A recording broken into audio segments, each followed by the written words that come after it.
Hey guys, welcome to Hurting Little Cows. So this video is a dialogue between the two of us. She didn't know what she was doing. I didn't know what I'm doing. I'm supposed to answer her questions. So You gave me the we are answers, making right? we are making this video because we've had some very snarky comments about our Instagram reel. Maybe it was on Facebook too. I don't know. Mark does all of that stuff. Mm-hmm. But snarky comments about the two of us being pregnant at the same time. So we feel like being snarky back. Some of the comments I just deleted because people didn't want to actually have a conversation. They just wanted to swear at me, which I don't really understand. I'm pregnant. Would you please swear at me? I don't really get that. Oh, it's the door closing. So number one, we're not Mormon. We're not Mormon. That's very true. We are Bible-believing Christian. Reformed Baptist would probably be the closest we'd go. You're going to hear kids in the background. There's kids riding bikes, and it's a little windy out here. And people besides Mormons have children. Yes. Lots of them. So the Bible says children are a blessing. I don't see anywhere where it says children are not a blessing at certain times in life or because of certain circumstances or any of those things. Or that they can only be a blessing to one person in the family at a time. It's my turn. You need to stop. So we all know that marital relations can bring children. We all know that that's true. And there's nowhere in the Bible, well, there's some Old Testament passages that talk about like purity around cycles or after a woman has a baby and stuff. But there's no part in the Bible that says after a certain age, people should stop having marital relations, or that there should be a period of time in there. Or that you need to wait after getting married to have marital relations that could lead to children. Right. That's not in there either. So we are both married, and that there's perks that go with marriage. And we both got pregnant. And I don't think there's anything wrong with that. And no, we weren't timing it. That's just how God chose to. Yeah. Like, I wasn't like, oh, mommy got pregnant. I need to go get pregnant now. Right, exactly. We didn't have any timers going or anything like that. Our husbands were not talking to each other about this. And yes, these are different husbands because someone had weird thoughts about that. She lives 1,000 miles from us. So it wasn't a planned thing or anything like that. So anyway, that's where we are. We had some comments that I should not be a grandmother while my daughter's having a baby. And I don't see anywhere in the Bible it states that. And I don't even see anything in like governmental rules or anything. If you know a place that states that has like rule over my life, let me know, because I do believe we have to obey the authorities above us if they're not asking us to disobey God.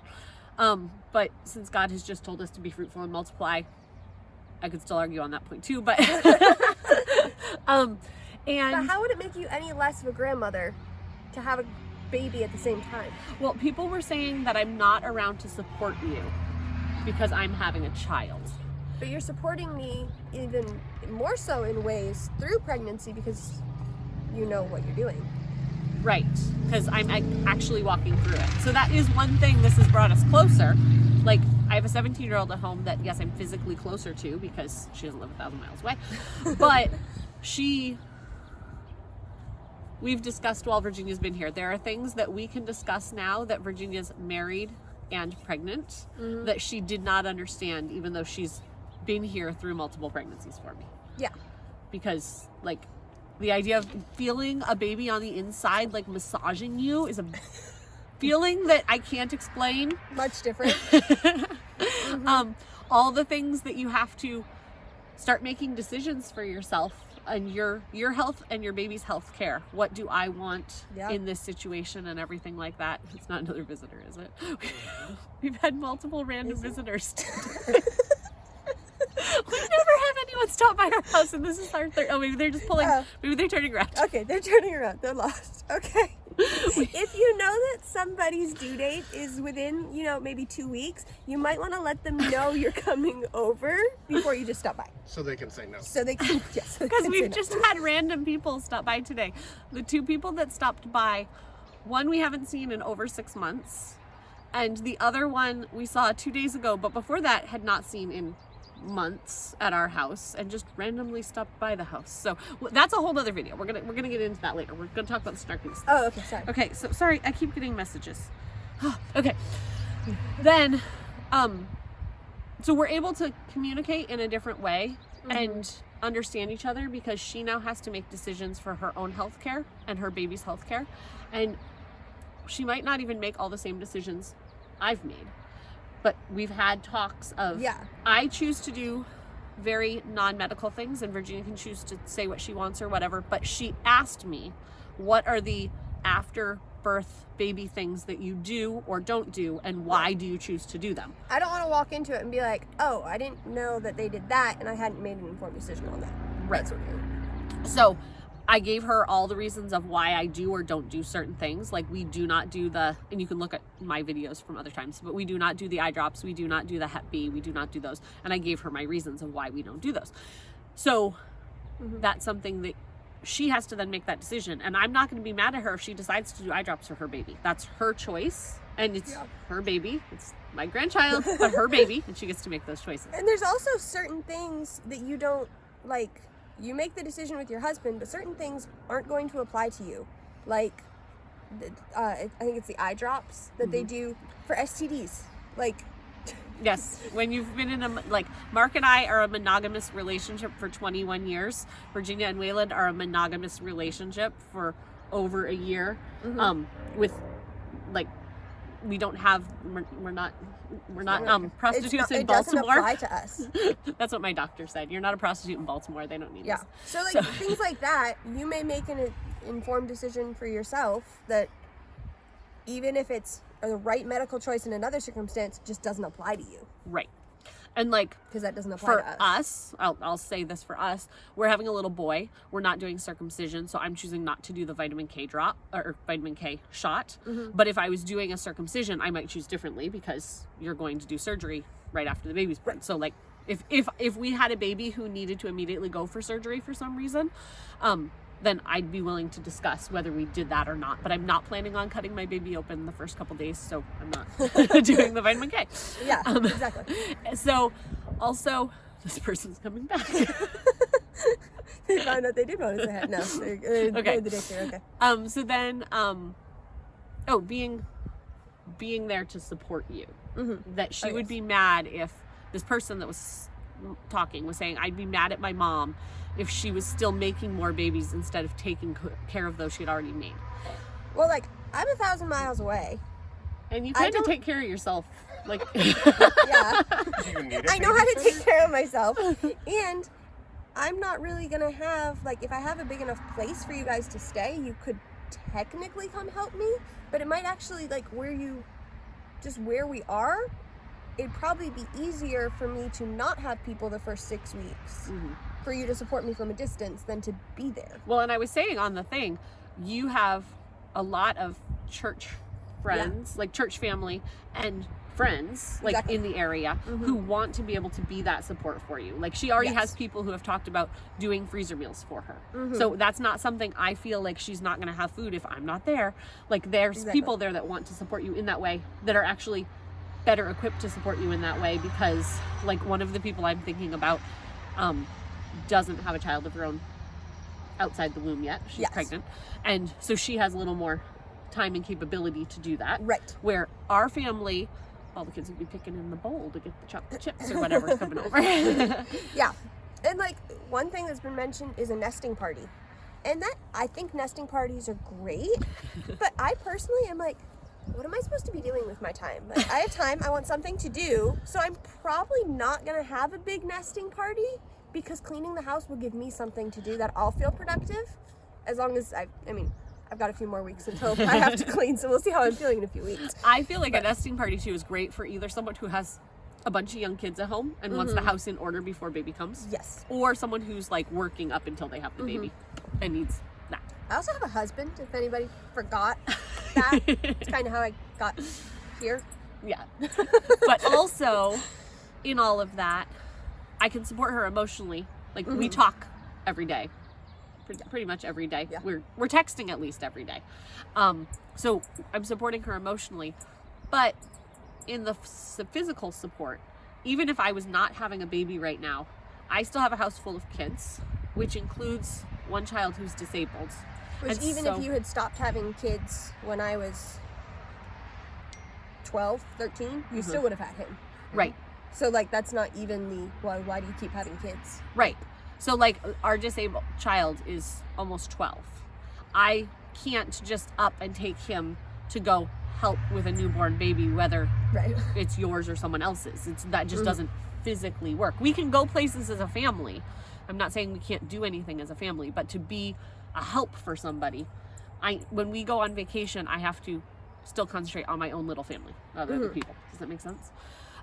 So Yeah.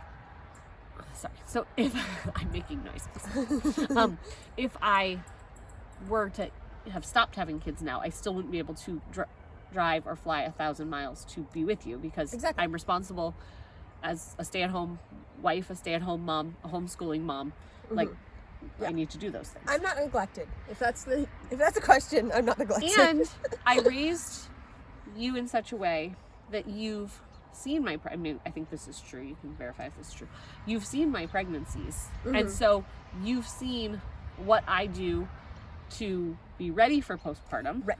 And watched me walk through postpartum and what's important to me and all of that stuff. Exactly. So it's not like I'm having a baby and neglecting you. I've actually taught you what it looks like postpartum through having babies. Yes. And she's now here to watch this postpartum too. So nobody ever makes the argument you're not being there for her because you're running 7,000 kids to sports and other activities all over the place. That's true. If you couldn't hear that on the other end, my husband is sitting right here. Her daddy is sitting right here and was saying that if we had kids in various activities running around, like if our kids did sports and the things that other people did, there wouldn't be a way for me to go be with Virginia after baby anyway, because I'd have to make sure they were at their sporting events or all the other things. Not a problem, but Grandma was just mentioning the other day how her siblings are having a hard time planning a family reunion this summer because of the different things that are going on. They're all in like their 60s, 70s. Zero children. Yeah. And so they're still having problems of coordinating their family time, like a sibling reunion, because of what's going on in their lives. It doesn't just apply to little children. Right. And so I guess the whole conversation that people have been having of, oh, this is gross. I don't understand how it's gross. I don't understand how it's gross either. I feel like I want to give snarky remarks on the post, and they're not going to come across good in text. So we wanted to lovingly do this video of snarkiness to just explain that it's not it's a blessing to be pregnant with your child, because it's a blessing to be pregnant at any point. And whether that's with your child or not, I find that it's a very unique relationship, because I have never had someone I'm super close with that I've been pregnant with at the same time. Yeah. Virginia has. She's had her first pregnancy and she's already had that. I have a ton of friends who are pregnant at the same time as me. But I haven't had someone that like I'm super close with that I get to have the, you know, those discussions of, hey, we're at 8 weeks. You're still throwing up, right? So now I get to do it with the person, one of the people that I raised. That's a really loud motorcycle. One of the people that I've raised, who, when I raise my kids, I think about, like, is this someone I'm going to want to spend time with in the future? Because, is everything okay? Yeah. Okay. Because I don't want to raise people that I don't want to spend time with. Like, I want family reunions to be nice and everything like that. So, I've raised, she has done, you know, everyone grows in their own personality and everything. I'm not saying that. But, like, I don't know what would be more special than... to build friends. So I keep having more. So I have lots of friends. She didn't have enough friends. She decided to start making more. But you're like building your own community. Yeah. I guess is what. Exactly. So now I can walk through this with her, and maybe in the future I'll have a chance to walk through it with my next daughter. She's 17. I know I only have so many chances before, because I am 41. I'm old. They keep reminding me I'm old. But we have a special bond, and I'm hoping that what I'm able to share with you during this pregnancy, if this happens to be my last one, you're going to be able to share that same information with your sister. Yeah. Because you guys are more likely to be having children at the same time. Exactly. So I think also just our society feels either women should wait a long time before they have children. Like, I know some 40-year-olds that are having their first children. Yeah. Or they think, have your kids when you're 20, 21, and then stop so that you can then go enjoy life or whatever whatever you're supposed to be doing after you have Like your you children. can't enjoy life with your children? I enjoy life with my children. I'm So. kind of enjoying this. Yeah. And I think like Elisha and Justice are gonna have a special connection because they're so close in age. Yeah. Like they are uncle and nephew, but it's gonna be more like cousins. Yeah. And I think it's going to be interesting, too, to see the dynamic because Justice is going to be the oldest grandchild and the oldest child in your family. And Elisha is going to be one of the youngest, if not the youngest, like just because of my age. Like, I'm only going to have kids for so much longer. So, having my oldest daughter have the oldest grandson to be close to one of the babies' ages. Because they're going to be very close. They're 9 weeks apart. Yeah. Pretty close. That's So, crazy though. I think we answered all the think? snarky questions. But if people have other snarky comments, feel free to leave them in the comments and Yeah. I'll answer them. We can make another snarky video If you want later. more snacky videos, please request them down below. And Virginia and I, so Virginia got here on Tuesday night. Tuesday, yeah. She's only been here a couple days. Her husband is working diligently on a project in the backyard. We've been trying to have the kids don't understand that they're here for 3 weeks and Everything has to happen now. we need every game played. We need everything we've been thinking about, talked about, and everything. So she really has, this is like the first time she sat down without a little kid telling her something. So we're planning to do more videos. We've been prepping them because we've been asking. We have to answer those questions on video? No, not all of them. Oh, okay. We've been asking them questions at night of like what they've learned through marriage and things. So what you guys want to share. But we're going to do some videos with them because if you guys watched a little over a year ago, they did courting videos of how they all came to be. Probably two of us. Wait. And I know so how she came to be. Isn't that what this video's about? we figured it out. So anyway, Congratulations, 22 years into marriage, you figured it out. so we're gonna hopefully have them do a video about what they've learned in the first year of marriage, what they were told, how they thought it was gonna look, all of those things. Virginia and I are also gonna do some videos about like it's been fun to be pregnant together and that type of thing. But we need to go hang out with kids who really want our attention right now, and we'll come back at another time to do those other videos. So stay tuned. Join us if you want to see progress of babies and everything going on, because we'll make sure she's not usually on our channel because she's usually in Tennessee, but we'll make sure after her baby's born that we get a video to show you guys will all send the videos. cuteness. So So the current update is that one's coming first. I am 9 weeks ahead of her. So yes, and today is my due date. So we will see, but we will have baby videos for her. So if you like this video, if you like us being snarky together, if you want to ask more questions, subscribe to our channel. If you want or husbands like it. to join being snarky. Husbands do, well, at least my husband likes being in these videos with I like us. being snarky. He likes being snarky. Rylan can be snarky, but he's good. So let us know in the comments what you want, and we will make more videos. They're here for another 2.5-ish weeks, so we'll make it out. So we'll see you guys next time on Herding Little Cows. To the glory of God! Sorry. I I had to run over the motorcycle.